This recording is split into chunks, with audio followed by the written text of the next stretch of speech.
Hi friends, good morning. ఎలా ఉన్నారు? బాగున్నారా? నేనైతే బాగున్నా, మీరు బాగుండాలని కోరుకుంటున్నానండి. ఈరోజు నేను చక్క చిన్న సొరపెందు దొరికిందండి మన తెక్కి 2 ఉల్లిపాయలు 4 పచ్చిమిరకాయలు కోసి చక్క నీట్గా ముక్కలు కడిగేసి పెట్టుకున్నానండి. దాని తర్వాత మన పెరట్లో మొన్న బెండ ముక్కలు పెట్టాను చూసారా, ఆ బెండ చెట్టు కాసిన కాయలు ఈ బెండ ముక్కలు, ఈ సొర ముక్కలు, ఉల్లిపాయ ముక్కలు, పచ్చిమిరకాయ ముక్కలు వేసేసి చక్కగా పులుసు పెట్టుకుందాం అనుకుంటున్నానండి. అదే దానికి కావాల్సిన చింతపండు నానబెట్టుకుని రెడీగా ఉంచుకున్నాను. ఇప్పుడు దీని ఇలా పొయ్యి మీద పెట్టేస్తానండి నీళ్ళగా.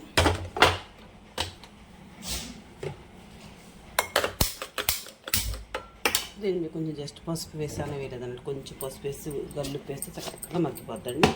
మగ్గిన తర్వాత మనం బెండకాయ ముక్కలు వేసుకొని పులుసు పోసుకుందామండి.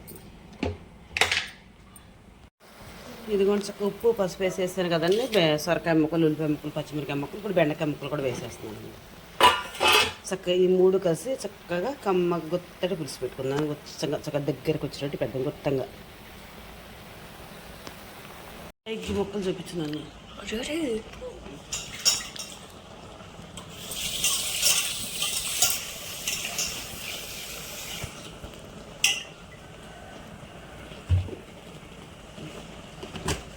ముక్కలు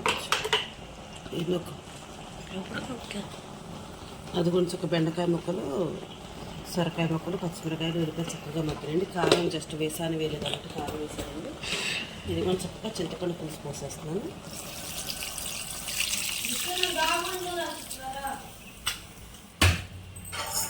ఇది కొంచెం చక్కగా పులుసు పెట్టుకుందాం అనుకున్నాను కదండి. ఇది చూసారు, ఈ విధంగా పులుసు పోసుకున్నానండి.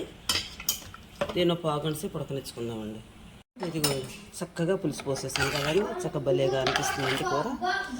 చూడండి, ఇది చక్కగా మంచిగా ముక్కలు మెత్తగా ఉడికే వరకు ఉడికించుకున్న తర్వాత మనం అప్పుడు తాలింపు పెట్టేసుకుందామండి.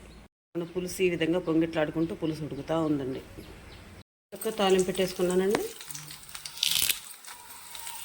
కరివేపాకు వేసేస్తున్నా.